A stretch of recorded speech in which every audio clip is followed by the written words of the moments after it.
یہ ہے اس وقت حقیقت. جو اس طرف کھڑا ہوگا, حق کے ساتھ کھڑا ہوگا, جو سچ بیان کرے گا, جو حقیقت بیان کرے گا, پوری دنیا سے لوگ اس کا ساتھ دیں گے. اور جو چوروں ڈاکو لٹیروں کے ساتھ کھڑا ہوگا, جھوٹ بولے گا, غلط بیانی کرے گا, ٹاؤٹ بن جائے گا, تو وہ قابل نفرت بن جائے گا. لوگ اس کو دیکھنا بھی پسند نہیں کرتے. صدیق جان صاحب, عمران خان اڈیالہ میں ہیں, قید ہیں, ملاقاتیں اس طریقے سے نہیں ہو رہی. ایک تو اس حوالے سے بھی بتائیں کہ کیا آپ کے پاس اپڈیٹس ہیں. پلس ہم نے دیکھا کہ ماضی کے اندر خاص طور پہ عمران خان رمضان المبارک میں جو ان کی زیادہ تر ایکٹیویٹی ہوتی ہے وہ شوکت خانم کینسر ہاسپٹل کی فنڈ ریزنگ کے لیے مختلف ایونٹس کر رہے ہوتے ہیں, خود جا رہے ہوتے ہیں, اور ہم کئی سالوں سے گزشتہ دیکھتے آ رہے ہیں. تو جب گزشتہ سال بھی پیسہ اچھا اکٹھا ہوا تھا, جب خان صاحب ہوتے تھے گراؤنڈ پہ اس سے بھی زیادہ اکٹھا ہوا تھا. تو اس دفعہ آپ کس طریقے سے دیکھ رہے ہیں؟ اور خاص طور پہ شاید اس طرح کی بھی خبریں آئیں کہ پاکستان تحریک انصاف کے لوگ اور شوکت خانم انتظامیہ جو ہے وہ فنڈ ریزنگ کے حوالے سے تھوڑے کنسرنز ہیں ان کے. دیکھیں, شوکت خانم کے حوالے سے نا میں کوشش کروں گا کہ آج تو میں اس کے فیکٹس کو تیار نہیں کر سکا, فیکٹس اینڈ فگرز کو, جو کہ بہت امپورٹنٹ ہیں دیکھنے والوں کو بتانا کہ شوکت خانم کیا کام کر رہا ہے اور کتنے پاکستان میں ہر سال کینسر کے مریض نئے آتے ہیں اور کتنے وہ مریض ہیں جن کو علاج کی سہولت مل پاتی ہے. اور ظاہر ہے پاکستان کے اندر جو عالمی معیارات کے مطابق اگر کوئی ہاسپٹل ہے پاکستان کے اندر, شاید کوئی اور بھی ہو, لیکن سر فہرست جو ہے وہ شوکت خانم ہے. اور کینسر کے حوالے سے اسپیشلائز اور جتنے لوگوں کا وہاں پہ علاج ہوتا ہے. لیکن ابھی بھی شوکت خانم کی جانب سے مسلسل ہاسپٹل انتظامیہ کی جانب سے کہا جاتا ہے کہ ہم پتہ نہیں کتنے وہ مریض ہیں جن کو ہم واپس بھیجتے ہیں, کیونکہ ہمارے پاس اتنے وسائل نہیں ہیں, اتنا پیسہ نہیں ہے, اتنی جگہ نہیں ہے, اتنے بیڈز نہیں ہیں, تو ہمیں ان کو واپس بھیجنا پڑتا ہے. تو اب اس پہ اس لیے میں نے آپ کو عرض کیا کہ میں اس پہ پوری تیاری کر کے اور ایک ویڈیو کروں گا. لیکن مجھے اس بات کا یقین ہے کہ اس سال جتنے شوکت خانم کا ٹارگٹ ہوگا وہ 100% مجھے لگتا ہے کہ وہ اچیو ہوگا, کیونکہ پاکستان کے جو لوگ ہیں, جو اوورسیز پاکستانی ہیں, ان کو اس بات کا احساس اور ادراک ہے کہ یہ عمران خان کا کاز ہے, عمران خان کا شروع کیا گیا ایک پروجیکٹ ہے اور انسانیت کے لیے ہے, پاکستانیوں کے لیے ہے, عام انسانوں کے لیے ہے. پاکستانیوں کے لیے کیا, یہاں پہ تو ہمارے جو افغانستان کے بھائی ہیں, بہنیں, بزرگ ہیں, وہاں اگر کسی کو کینسر ہوتا ہے تو وہ بھی آ کے پاکستان میں یہاں پہ علاج کراتے ہیں. آپ دیکھیں نا کہ جیسے پاکستان کے بہت سے لوگ جو ہے وہ انڈیا میں ٹرانسپلانٹ کے لیے اور ان چیزوں کے لیے جاتے ہیں, تو آپ دیکھیں کہ افغانستان سے لوگ یہاں پہ پاکستان میں آتے ہیں شوکت خانم کی وجہ سے. تو شوکت خانم کو سپورٹ کرنا چاہیے, بہت زیادہ سپورٹ کرنا چاہیے. دیکھیں اسد چودھری صاحب, پاکستانیوں کی یہ بہت اچھی بات ہے کہ پاکستانی جو ہیں وہ ماہ رمضان میں نا بہت زیادہ صدقات اور خیرات کرتے ہیں, زکوٰۃ دیتے ہیں اور اس طرح کے فلاحی اداروں کو سپورٹ کرتے ہیں. اب شوکت خانم کا تو میں نے آپ کو بتایا کہ 100% ہوگا. اور میں آپ کو بتاؤں کہ یہ پچھلے دنوں میں ایک بہت امپورٹنٹ چیز ہے جس پہ میں بات کرنا چاہتا ہوں کہ پچھلے دنوں میں یہ جو ایک تحریک انصاف نے مہم چلائی تھی کہ ریمیٹنسز نہ بھیجیں, اس سے نا ایک بڑا نقصان یہ ہوا ہے کہ جو فلاحی اداروں کو لوگ پیسے بھیجتے تھے وہ بھی اب نہیں آ رہے, کیونکہ لوگوں نے نا بہت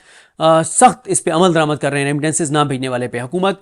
جعلی فگرز کے ذریعے یہ دکھا رہی ہے کہ ریمیٹنسز بڑھ گئے, لیکن حقیقت اس میں نہیں ہے, کیونکہ حکومت کا آپ کو پتہ ہے نا کہ ہر چیز کو جال سازی کرتے ہیں. تو انہوں نے جال سازی کے ذریعے یہ ضرور دکھا رہے ہیں کہ ریمیٹنسز بہت زیادہ بڑھ گئے ہیں, حقیقت اس میں نہیں ہے. لوگوں نے بہت زیادہ اس کے اوپر عمل درآمد شروع کر دیا کہ وہ ریمیٹنسز نہ بھیجنے والے پہ. اور اس کا جو ایک مجھے ابھی ایکسپیرینس ہوا, ہم ابھی گئے ہوئے تھے مظفر گڑھ, تو وہاں پہ ایک بڑے اچھے ہمارے دوست ہیں میاں نوید مقبل صاحب اور میاں وسیم مقبل صاحب, ان کے پاس گئے ہوئے تھے. تو وہ ایک مظفر گڑھ آپ کو پتہ ہے بیکورڈ علاقہ ہے, اور وہاں کے ایک تعلیمی ادارے کے بارے میں بتا رہے تھے کہ ان کو کتنا فنڈز کا ایشو آ رہا ہے. غوثیہ کالج کے نام سے ایک تعلیمی ادارہ ہے, اور یہ بتانا ضروری ہے کہ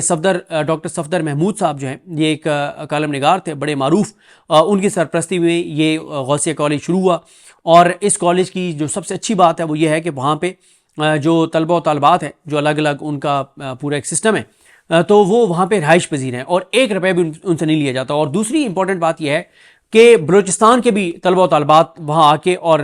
پڑھ رہے ہیں, زیر تعلیم ہیں. تیسری اچھی بات یہ ہے کہ وہاں پہ ٹیکنیکل ایجوکیشن جو ہے وہ بھی دی جا رہی ہے, لینگویج کورسز جو ہے وہ کروائے جا رہے ہیں. ایک اور اچھی بات وہاں پر یہ ہے کہ جو حفظ کرنا چاہتے ہیں طلبہ و طالبات, وہ بھی سہولت موجود ہے. تو وہ انہوں نے خیر سارا بتایا اور بڑی تعریف کی انہوں نے, کہ انہوں نے بتایا کہ وہ 4 کنال پہ ہے وہ کالج اور 70 وہاں پہ رومز ہیں, اور 540 جو اسٹوڈنٹس ہیں 540 ٹوٹل اسٹوڈنٹس ہیں طلبہ و طالبات چوتھی کلاس سے FSC تک, اور جن میں سے 350 جو ہیں وہ رہائش پذیر ہیں جن کا کھانا اور وہ ساری چیزیں. تو وہ بھی بتا رہے تھے کہ اب ان کو کافی فنڈز کا جو ہے وہ ایشو ہے, بلکہ وہ تو یہ بتا رہے تھے کہ وہ جو ڈاکٹر طارق صاحب ہیں جو آپ اس کو دیکھ رہے ہیں, تو وہ بتا رہے تھے کہ اب وہ اس کو بہت وسیع کرنا چاہتے ہیں, کیونکہ ظاہر ہے ساؤتھ پنجاب میں بہت ضرورت ہے ایسے تعلیمی اداروں کی جو ایسے اسٹوڈنٹس کو تعلیم دے, اور خاص طور پہ ٹیکنیکل ایجوکیشن. دیکھیں اس وقت ہمیں اس بات کو سوچنا اور سمجھنا ہوگا کہ اگر ہم کسی کو غربت سے نکالنا چاہتے ہیں تو اس کو ٹیکنیکل ایجوکیشن دلوا دیں, بجائے اس کے کہ آپ ہر ماہ ان کو 10,000 15,000 20,000 دیں. ان کے کسی بیٹی یا بیٹے کو آپ ٹیکنیکل ایجوکیشن, اور پھر ہاں بہت انپورٹنٹ بات جو غوثیہ کالج کی وہ بتا رہے تھے کہ IT کے کورسز, میں نے بلکہ ان کو کہا کہ میں خود کوشش کروں گا کہ کبھی وہاں پہ جا کے وزٹ کروں اور ان کو یہ کہوں ڈاکٹر طارق صاحب کو اور ان کی انتظامیہ کو کہ AI کے اوپر کام کریں اور ان چیزوں کے اوپر کام کریں جس کی دنیا میں اس وقت سب سے زیادہ ضرورت ہے, تاکہ ہمارے جو بیکورڈ علاقوں کے بلوچستان کے ساؤتھ پنجاب کے اسٹوڈنٹس ہیں طلبہ و طالبات وہ یہاں سے ٹیکنیکل ایجوکیشن حاصل کر کے اور جائیں. تو اب وہ بتا رہے تھے کہ جو اب وہ ان کا نیا پروجیکٹ ہے 25 کروڑ روپے ان کو جو ہے وہ چاہیے. تو اس طرح کے جو ظاہر ہے ٹھیک ہے اوورسیز پاکستانیوں نے بہت اس پہ ریمیٹنسز والی کال کے اوپر عمل درآمد کر رہے ہیں, لیکن اتنا ضرور میرے خیال ہے تحریک انصاف کو بھی اس کو کلیریفائی کرنا چاہیے کہ اگر کوئی ایسے غوثیہ کالج ایسے یا اور جو درجنوں پاکستان کے اندر بہت زبردست فلاحی ادارے کام کر رہے ہیں, سینکڑوں فلاحی ادارے کام کر رہے ہیں, یہ ایسی آرگنائزیشنز ہیں, ان کو اگر کوئی سپورٹ کرنا چاہتا ہے, شوکت خانم کو سپورٹ کرنا چاہتا ہے تو وہ ضرور پیسے بھیجے. ان کے لیے بائیکاٹ جو ہے وہ ان کے لیے نہیں ہے. تو باقی تو ظاہر ہے اوورسیز پاکستانیوں نے اس وقت جو وہ اس طرح سے پاکستان میں انویسٹمنٹ نہیں کرے, وہ تو بڑے پیمانے پہ جو بھی چیزیں چل رہی ہیں وہ ایک الگ ہیں. تو ایسے جو فلاحی ادارے ہیں, ایسے جو پروجیکٹس ہیں, ان کے لیے ہماری نیک خواہشات بھی ہیں, اور لوگوں کو ہم یہ کہتے بھی ہیں کہ ایسے پروجیکٹس جن پہ پہلے آپ اپنی تسلی کریں کہ واقعی وہاں پہ یہ کام ہو رہا ہے, جا کے خود وزٹ کریں, اور اگر ہے آپ تسلی آپ کی ہوتی ہے تو آپ بالکل کریں اس کو سپورٹ. اور بلکہ میں آپ کو بتاؤں کہ انہوں نے پھر مجھے دکھایا, میرے لیے تو یہ بڑی ایک میرے لیے تو ایک نئی بات تھی کہ میرے یہ نوٹس میں نہیں تھا. پھر انہوں نے مجھے وہ بھیجے جو اوریہ مقبول جان صاحب کی کالم میں ذکر تھا, مظہر برلاس صاحب نے اس کے اوپر پورا کالم لکھا ہوا تھا, اور یہ مقبول اپنا انہوں نے ہارون رشید صاحب نے اس کے اوپر جو ہے وہ جب وہ سنو TV پہ تھے اس کے اوپر جو ہے وہ پروگرام کیا ہوا ہے. ارشاد بھٹی صاحب نے تو 5-6 منٹ کا اس کے اوپر ایک ویڈیو پیغام جاری کیا ہوا تھا غوثیہ کالج کے اوپر, اور مجھے خوشی بھی ہوئی اور کہ یار ہم ساؤتھ پنجاب سے ہیں, ہمارے اس طرح سے نوٹس میں نہیں ہے, لیکن ہارون رشید صاحب ہوں, ارشاد بھٹی صاحب ہوں, مظہر برلاس صاحب ہوں اور یہ مقبول جان صاحب ہوں, انہوں نے اس ادارے کے حوالے سے ذکر جو ہے وہ کیا ہوا تھا. بالکل ہم کوشش کریں گے کہ ہم غوثیہ کالج جو ہے اس کی تفصیلات کہ کیسے ان کو فنڈ کیا جا سکتا ہے وہ کوشش کریں گے کہ اس ویڈیو میں